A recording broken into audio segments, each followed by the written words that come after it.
Well, thank you for joining us, ladies and gentlemen.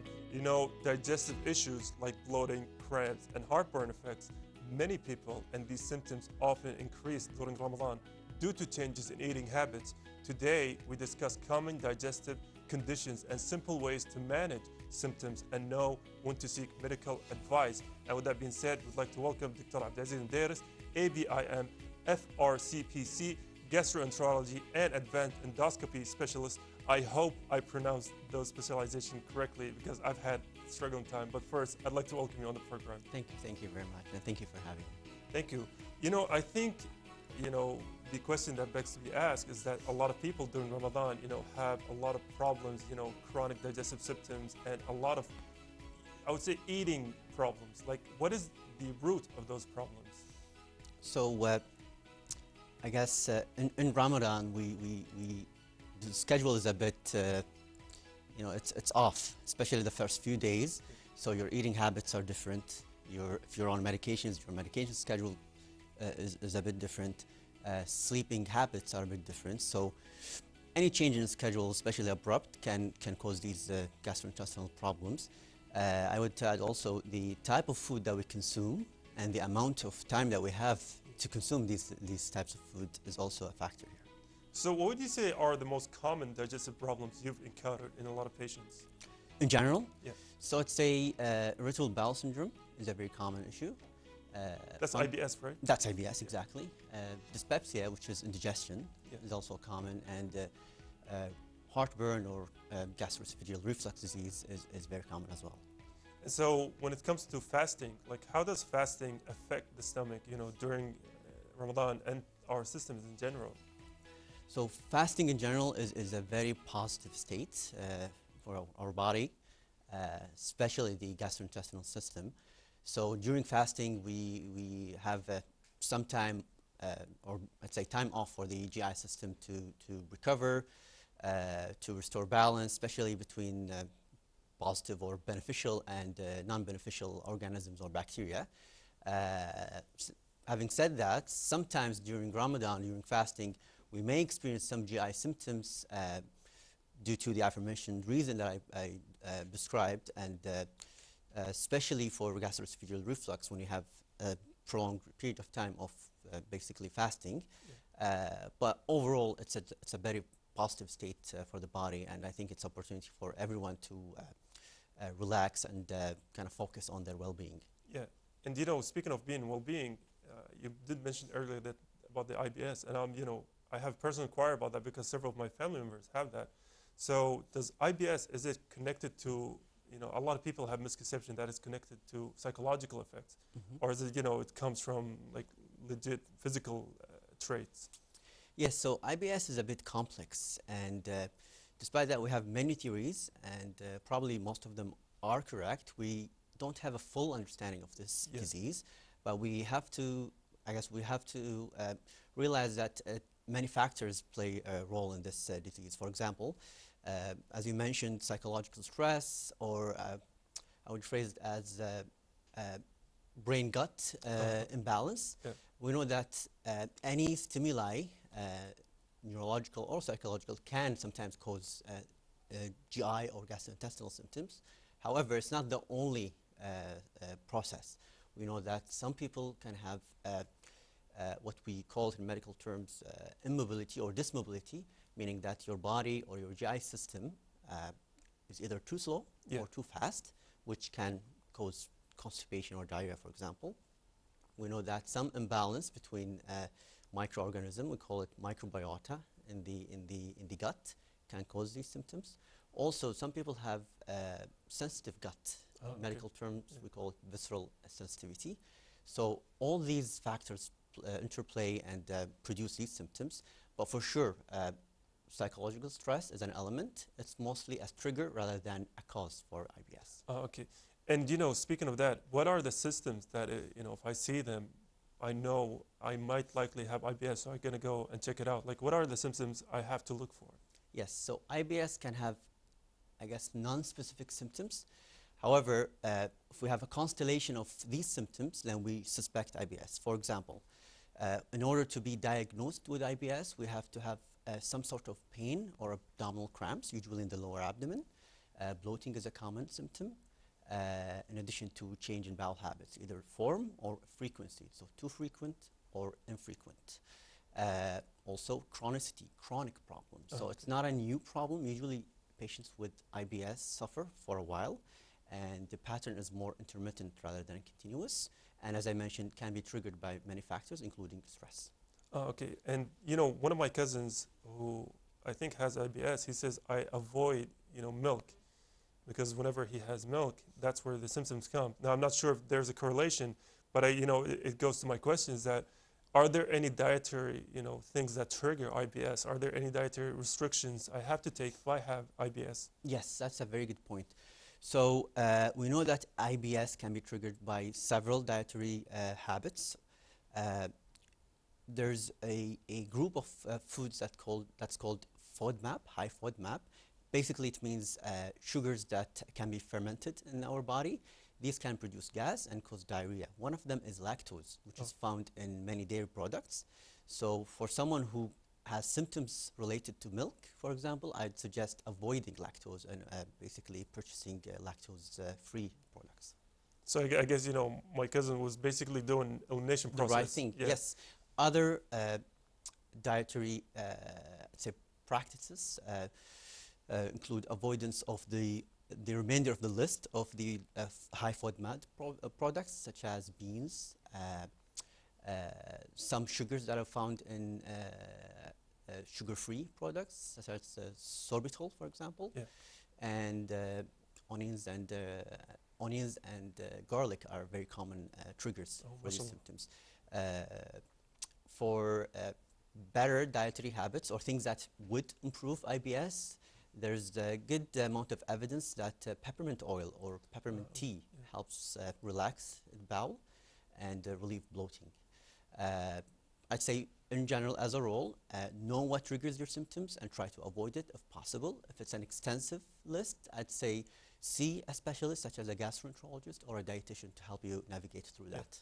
And also because, like you said, not every person, those kind of foods would trigger their IBS, right? Like some person can be triggered by the onions, for example, some person by the milk, some person by the, anything else. So they got to do a little bit trial and error kind of phase. Exactly. We recommend that we, for a certain period of time, just try to avoid a longer list and then introduce gradually and see what brings back the symptoms. And as you mentioned, everyone's different and everyone's symptoms are actually a bit different as well. And also now, because we're approaching on Ramadan, so does fasting have any positive or negative effects on IBS? Fasting by itself is actually very helpful. It gives your body time to relax. It relieves bloating. However, after iftar, we know that we sometimes, are forced on some occasions to eat what we've been avoiding, such as oily, high-carb diet. We eat too fast. We eat in a narrower period of time, and this can trigger symptoms. So being cognizant about these factors can actually help maintain your symptom-free period and actually improve your gut. The other thing that I will mention is caffeine products. We know that we consume a lot of caffeine or caffeinated beverages. In general, caffeine is not harmful. However, excessive use can sometimes cause GI symptoms, including diarrhea, and can also increase your anxiety level, which by itself can trigger IBS. Okay. I think that's why, so many, and I know it's not okay to tell, doctors that you're listening to health podcasts, but that's why a lot of health podcasts I listen to say, don't drink coffee, in the morning, because it can lead to bloating, diarrhea, whatever. Like it's against the norm.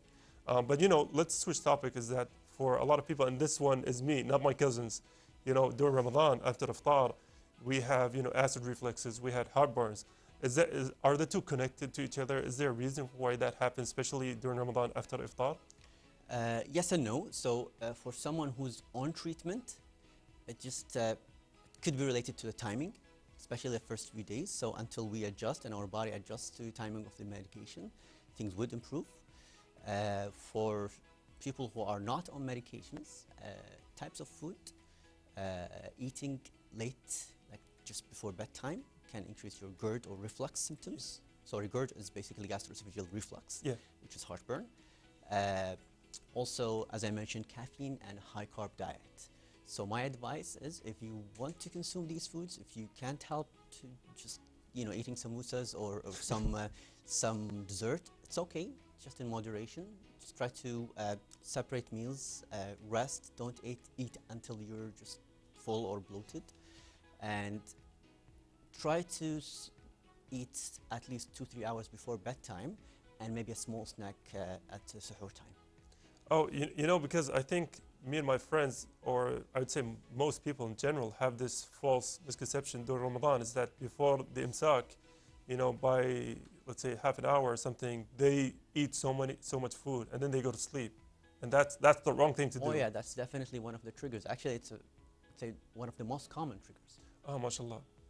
And speaking of common triggers like coffee and spicy food, do those also cause heartburns and acid refluxes, or are those things that kind of trigger it but not cause it?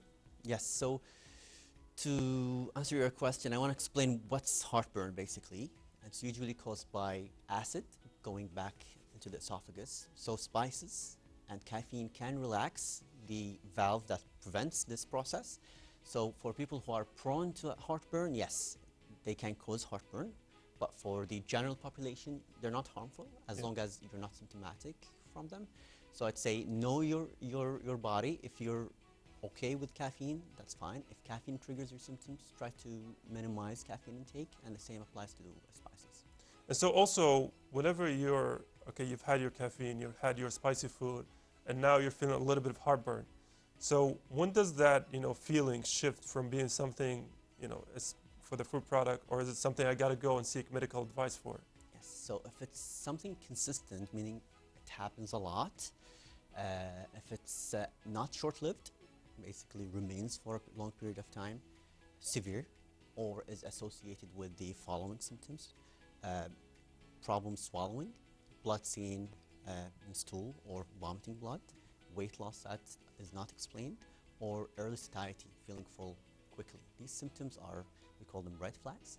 So as an advice, I'd say any new symptoms that's persistent, severe, or any of these red flags that I mentioned, basically prompt a visit to the specialist. Yeah. And also, thankfully here in Kuwait, you have hospital like at your doorstep. So whenever you're feeling uncomfortable with anything, don't take the risk. Just go and seek the help. Exactly. Necessary help needed. Yes. And also, speaking about daily, eating habits and dietary habits, what are things that people do in Ramadan that is wrong, but they continue doing it? Eating too much. I think we're all guilty of that. Yeah, so during a day, the amount of eating or the amount of food we consume is okay, but if you eat this amount in a short period of time, you're definitely going to get symptoms. Also, ignoring your dietary restrictions. As we mentioned, spices, certain amount of caffeine, carbs, heavy oily food that we tend to avoid or basically leave for special occasions becomes a daily habit. And sometimes this can actually disrupt your schedule. For example, you sleep less, you're tired all the time, and this on its own is a factor or trigger to other symptoms. So it's like a cycle, basically. I think that's why, our elders, a lot of them used to break fast by just, having something, maybe a salad or something, and then an hour, 2 hours later, they would eat, and they would feel comfortable. While us young ones, we'd eat so much heavy foods during iftar, and then we'll all be lying, in a coma by them. Yes, yeah, exactly. And this is something of a curiosity to me. Helicobacter pylori infection. I hope I got that correct. correct. You nailed it. Yeah. So it is, like they say, it's very common, but what symptoms that could cause it? Yes. So Helicobacter pylori, we call it H. pylori. Yeah. So it's a bacteria that affects the stomach. It can cause ulcers and inflammation. Symptoms are not very specific, but they're a bit similar to heartburn. People can have abdominal pain as well in the upper part of the abdomen and bloating. These are common symptoms. They're treatable. They're usually not life-threatening. unless Helicobacter forms an ulcer, and this happens if we ignore it for a while. Less common symptoms include nausea, mild nausea, chronic, sometimes weight loss that is not explained, and sometimes just abnormal bowel habits. And also, unfortunately, because we are running out of time, I do want to leave you with one last question, is that if you were to tell the audiences like one thing to do this Ramadan to, have better digestive, health, have better, gastrology health, if I'm saying that correctly, what would that be? So for people who are on medications, ask your medical professional about the timing of these medications. For people who are a bit sedentary, they're not exercising regularly, use this opportunity, try to practice some sort of sport. This can reflect positively on your body and your gut health. And I guess the third advice is when you have symptoms, don't ignore them. Symptoms coincidentally start in Ramadan, so don't just blame food and diet on all your symptoms, and try to see a medical professional. Yeah, I mean, I think that's a very well put point. If you have symptoms, don't ignore them, because unfortunately they could, evolve or go something. Just take the help. So again, Dr. Abdulaziz, I'd really like to thank you for being our guest today, again and again. I mean, me personally, I've said my cousins, my family members, I had tremendous help this segment, so I thank you again for being our guest. Thank you so much for having me. Thank you. And also thank you, dear viewers. Also, another thank you goes to Dr. Abdulaziz Almudaires, gastrology specialist. And now some places have a way of bringing nature and history together in one breathtaking scene, and Lebanon is definitely one of them. From its mountains and coastlines to ancient ruins and historic cities, Lebanon offers a unique mix of natural beauty and rich cultural heritage. In this report, we're going to take you on a quick journey through Lebanon's landscape and landmarks, capturing the charm of a country where every corner tells a story. Stay tuned.